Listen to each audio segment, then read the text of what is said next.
American Express just had another wave of shutdowns. We'll look at what happens, why it probably doesn't affect you, also 7 risk factors and how you can mitigate against them. Big favorite before we dive in is to hit the like button to help with the algorithm. If you know someone that has American Express cards, then share this with them. Okay, starting with the current situation, what's going on? A lot of this is around international spend and specifically buying groups.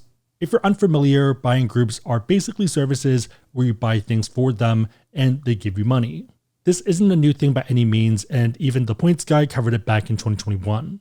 There are things I know that I don't share since it kind of ruins it for everyone and becomes a tragedy of the commons. This isn't one of those. Okay, so why do these exist? Most of the time, it's around buying goods that have high demand and a resale market. The best example right now are Nintendo Switch 2s. Limited edition coins and collector items are also great examples since there tends to be higher demand and they're finite. Last up are event tickets, which are pretty obvious, but can also sometimes go wrong. So all of this sounds great, but there is risk. Some groups can delay payments, especially since they might be reselling them, and if they can't resell them, then they can't pay you back. A bit different, but there were other platforms that pretty much went bankrupt and didn't pay anyone back. End of the day, you're still liable for the card, even if the person that promised to pay you didn't pay you. With the current shutdowns, the big issue seems to be based off international buying groups. It's a very large spend above normal with international vendors and probably weirder transactions. If you travel normally and you spend money, I don't think that's a concern. So for example, when we travel, we oftentimes go to a few Michelin-starred restaurants and it costs a few $100 per person, but it's never been a problem. We've even paid out of pocket for business class flights to get back home from Japan to the US, and it was charged in yen, it was a foreign transaction, and that was fine. Main reason being that it was a pretty good deal at about $1,400 per person per way at the time. To be fair, categories do matter. Food and travel are expected, but other ones stick out. Gold being a riskier one since there are reasons to buy it, but you can also liquidate pretty easily. Another risky one are vendors that are not well established because they might think you're buying from a friend in order to cycle money. Last one is electronics like graphic cards, which are also surprisingly liquid, to the point that graphic card tourism to Taiwan and Japan are now a thing because they're easier to pick up. If your transaction sizing is normal, then that's fine. If you're buying 20 or something, then that's a red flag. For example, in the past, I have rightfully had my cards frozen for trying to buy $9,000 of SSDs back in 2016. So I did a batch with MasterCard, which got frozen, and I did another 18 with Visa, so 36 total. Especially since it was from Amazon France, they thought I was fraud. I get finding a good deal and taking advantage of it, but look at it from the other side. If you're looking for a good deal, consider today's sponsor, Moomoo. They're currently offering up to 60 free stocks and 8.1% APY on uninvested cash. It's a pretty interesting offer.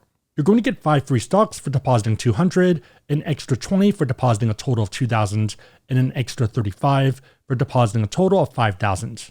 Looking at the terms, it's total net deposit, so $5,000 to unlock all 60. Most of these will be in the $2 to $9.99 range, but some can be higher.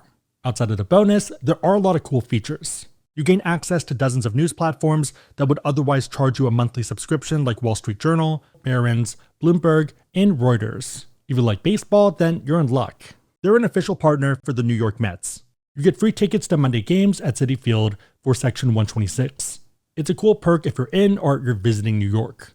You do have to have a funded account to qualify and claim tickets, and it's first come, first serve. This current promotion ends June 3rd, 2025. If you're interested, check out AskSebby.com/Moomoo or use the link down below.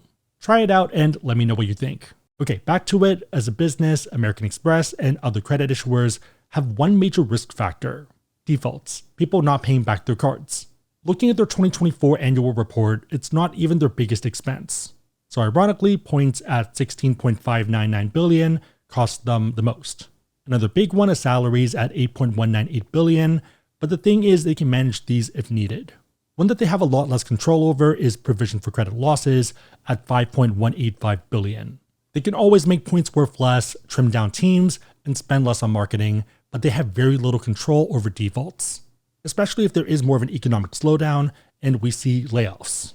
Another factor of the international side is bust-out fraud.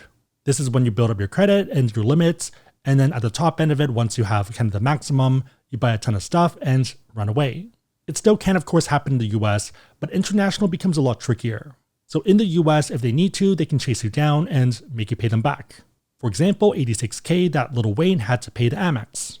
And sometimes this type of stuff might not even be that they don't have the money, it might be liquidity or that they forgot. Since Lil Wayne is worth $170 million and probably makes enough from one show to cover that Amex bill. The idea though is that if you are US based, if they need to, they can probably find a way to get something back. If you run away abroad though, then they have less recourse. Another big issue for the shutdown wave was bill pay. A lot of this was around a Chinese reseller and accounts that were affiliated with the reseller getting shut down.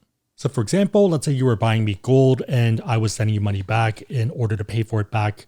And instead of using Wise or using PayPal, which have fees, I'm just bill paying to your account directly. On one hand, it seems like a win-win-win. You're getting your points. I'm buying gold for maybe cheaper or buying gold if I otherwise wouldn't be able to. But the issue is potential fraud. So maybe they didn't like the behavior and this was their programmatic way to deal with it. The other factor that people might not have considered is maybe running into issues with bill pay and maybe something bouncing or some chargeback going on. So Amex and pretty much everyone will shut down your accounts if there are issues with payment.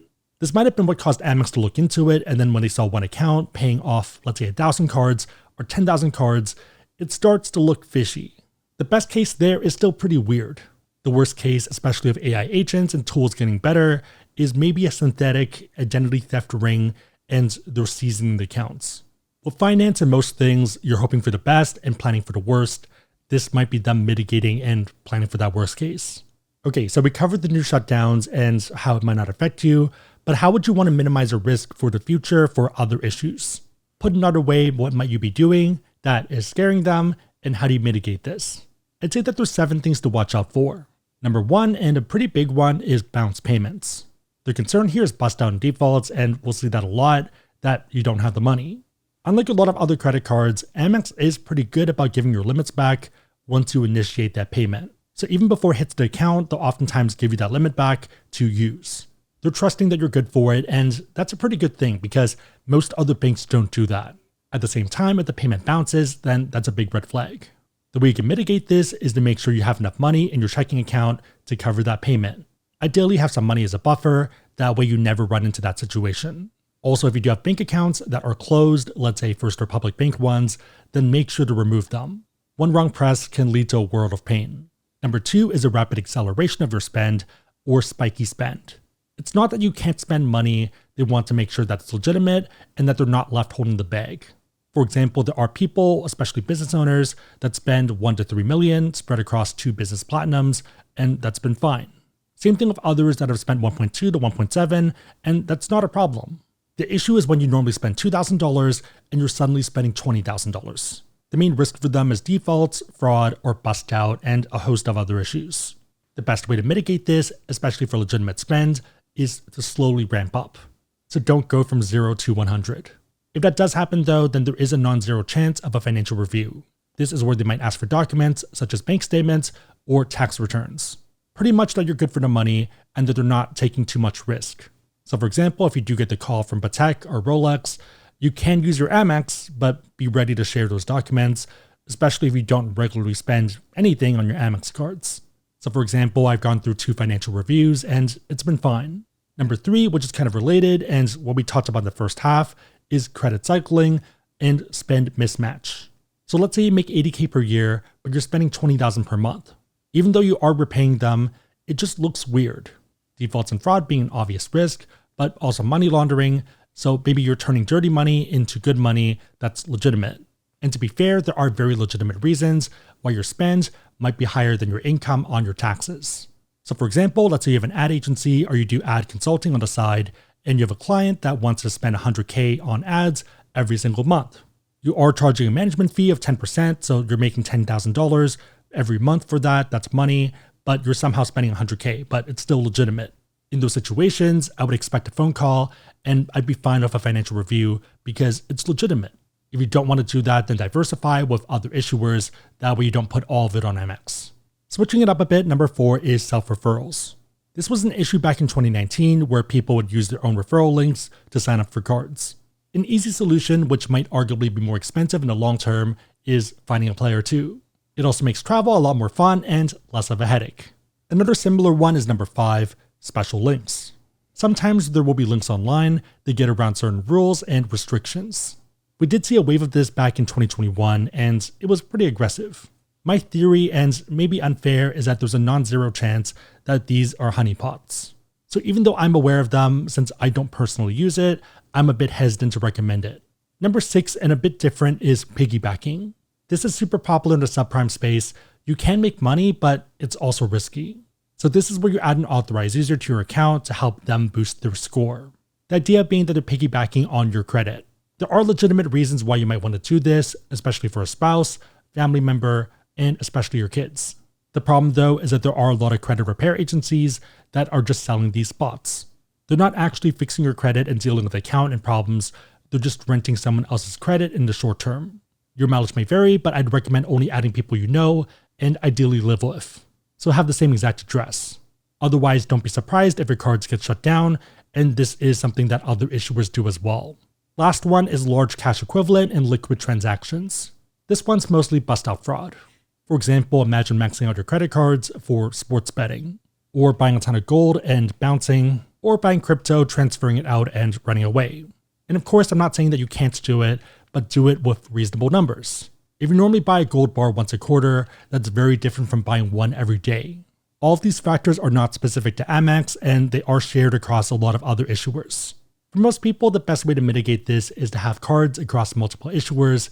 That way, if something does happen, if your cards get frozen, you're not left out in the cold. On that note, if you want to learn about cards from pretty much any issuer and you want to support the channel, we do have links on the website, AskSebby.com, and also down below in the description box. For most cards, we also have calculators, so if you search Amex Gold Worth It AskSebby, for example, then you can crunch the numbers. As always, make sure the links are competitive, but otherwise, it is a huge way to support the channel, so thank you in advance. If you made it to this point, leave a detective emoji in the comments down below, and I'll try to heart it and also respond. 3 questions. Number 1, what are your thoughts on the recent wave of shutdowns? Do you think they're justified or unfair? Number 2, do you have any experience with shutdowns or financial reviews, and what are your thoughts there?